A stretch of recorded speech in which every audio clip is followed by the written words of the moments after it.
Assalamualaikum warahmatullahi wabarakatuh. Perkenalkan, nama saya Diamelati Sabina dari kelas 3A dengan NIM PO 7139022227. Di sini saya akan menjelaskan mata kuliah metodologi penelitian dengan judul gambaran peresipan obat antihipertensi pada pasien di Puskesmas Auduri pada tahun 2024. Di sini saya akan menjelaskan dari latar belakang.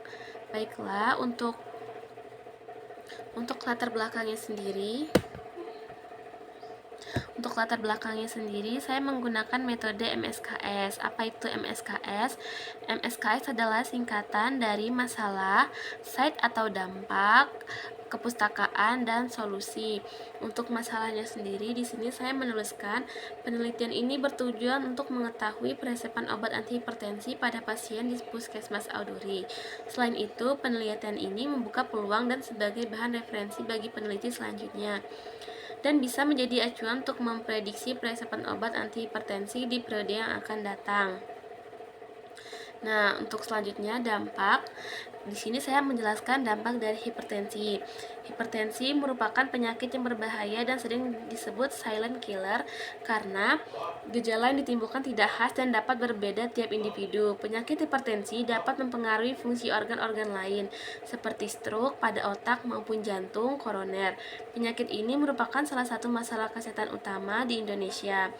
Menurut riset kesehatan dasar atau Riskesas pada tahun 2007, penyebab kematian terbesar di Indonesia yang disebabkan oleh penyakit tidak menular atau PTM meningkat dari 41,7% pada tahun 1995 menjadi 49,9% pada tahun 2001 dan 59,5% pada 2007. Hipertensi menjadi penyebab kematian kedua terbanyak sebesar 31,7% setelah stroke.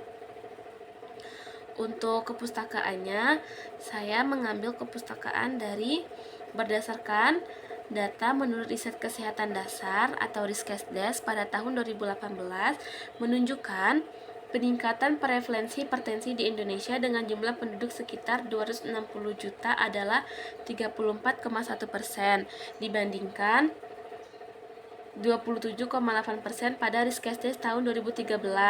Kondisi ini tidak berbeda dengan prevalensi hipertensi di Jambi. Berdasarkan laporan dan profil Dinas Kesehatan Provinsi Jambi tahun 2021 menunjukkan bahwa dari total kasus sebanyak 448.610 kasus penyakit hipertensi pada urutan pertama dengan jumlah kasus sebanyak 153.627 kasus atau setara dengan 31,70%. Nah, untuk simpulannya sendiri saya ambil oleh sebab itu, penelitian ini mencakup perlu diterapkan standarisasi protokol pengobatan sesuai dengan pedoman nasional untuk memastikan peresepan yang tepat berdasarkan kondisi pasien, seperti adanya komorbiditas. Selain itu, peningkatan pengetahuan tenaga medis melalui pelatihan berkala sangat penting untuk memastikan mereka selalu mengikuti perkembangan terbaru dalam pengelolaan hipertensi. Pemantauan tekanan darah secara rutin perlu dilakukan sehingga terapi dapat disesuaikan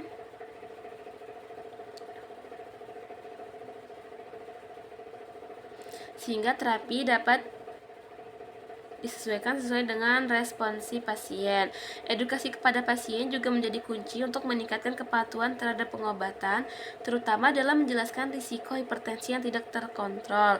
Sedangkan dari sisi fasilitasnya, Puskesmas harus memastikan ketersediaan obat antihipertensi yang memadai, termasuk penggunaan obat generik yang berkualitas. Kolaborasi antara dokter dan apoteker dalam memastikan kesesuaian resep dan konseling obat juga perlu diperkuat. Terakhir, untuk pemanfaatan teknologi seperti rekam medis elektronik dan aplikasi kesehatan dapat mempermudah pemantauan dan pengelolaan pasien secara berkelanjutan. Sedangkan untuk selanjutnya saya akan menjelaskan tentang tujuan.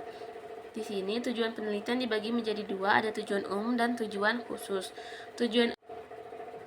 Baiklah, di sini saya akan menjelaskan tentang tujuan. Untuk tujuan umumnya, untuk mengetahui gambaran peresepan obat antihipertensi pada pada pasien di Puskesmas Auduri tahun 2024.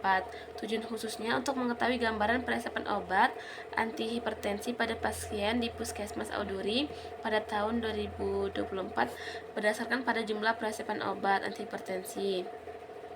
Nah, berdasarkan pada jumlah peresepan obat, terdapat beberapa kualifikasi. Yang pertama ada karakteristik jenis kelamin, karakteristik umur, jenis obat antihipertensi, golongan obat, dan jenis terapi obat.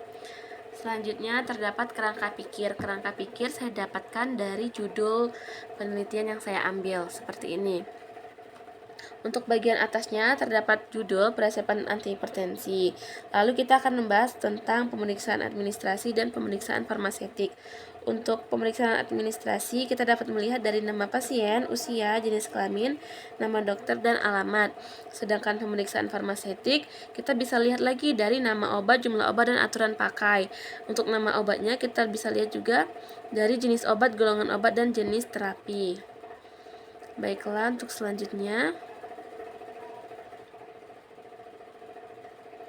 terdapat kerangka konsep. Untuk kerangka konsep, penelitian dimaksudkan untuk membatasi ruang lingkup dan mengarahkan penelitian yang akan dilakukan. Kerangka konsep dalam penelitian ini adalah sebagai berikut. Yang pertama ada faktor-faktor yang mempengaruhi peresepan obat, itu variabel independen dan variabel dependennya gambaran peresepan obat hipertensi. Untuk selanjutnya ada definisi operasional. Di sini saya akan bacakan saja. Definisi operasional variabel satunya ada karakteristik jenis kelamin, dan untuk definisinya keadaan tubuh yang membedakan manusia secara fisik berdasarkan fungsinya. Untuk alat ukurnya yaitu lembar resep, cara ukur observasi, hasil ukurnya ada laki-laki perempuan, skalanya nominal.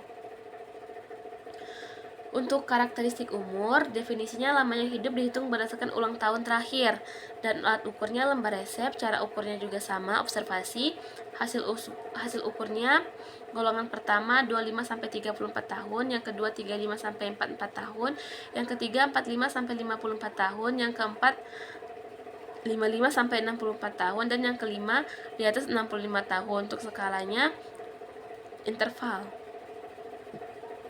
Yang ketiga, ada jenis obat antihipertensi. Definisi operasionalnya adalah nama bahan aktif yang ditulis oleh dokter di resep pasien sebagai penurunan tekanan darah tinggi. Alat ukurnya lembar resep. Cara ukurnya observasi. Hasil ukurnya persentase 1 amlodipin, yang kedua atenolol, yang ketiga bisoprolol, yang keempat captopril, yang kelima hidroklorithiazid, yang keenam lisinopril, yang ketujuh furosemid, yang kedelapan metildopa. Untuk skalanya nominal. Yang keempat, variabel golongan obat antihipertensi. Untuk definisinya, pengelompokan bahan aktif penurunan tekanan darah tinggi yang ditetapkan dokter berdasarkan mekanisme kerjanya. Alat ukurnya lembar resep, cara ukurnya observasi, hasil ukurnya 1 diuretik, 2 ACEI, 3 ARB, 4 CCB, 5 beta blocker. Skalanya nominal. Yang kelima ada jenis terapi obat antihipertensi. Definisinya resep atau penulisan resep bahan aktif penurunan tekanan darah tinggi yang mengandung lebih satu bahan untuk bahan aktif tekanan darah tinggi. Alat ukurnya lembar resep, cara ukurnya observasi, hasil ukurnya tunggal dan kombinasi, skalanya nominal. Selanjutnya ada peresepan obat antihipertensi pada pasien hipertensi. Definisinya informasi tentang jenis obat antihipertensi, golongan obat antihipertensi, dan kombinasi obat antihipertensi yang diresepkan oleh dokter untuk penurunan tekanan darah tinggi pada puskesmas. Sedangkan untuk alat ukurnya lembar resep, cara ukurnya observasi, hasil ukur dan skalanya tidak ada. Berikut adalah penjelasan tentang metodologi penelitian dengan penelitian lapangan dari saya. Mohon maaf apabila ada kekurangan. Saya akhiri. Wassalamualaikum warahmatullahi wabarakatuh.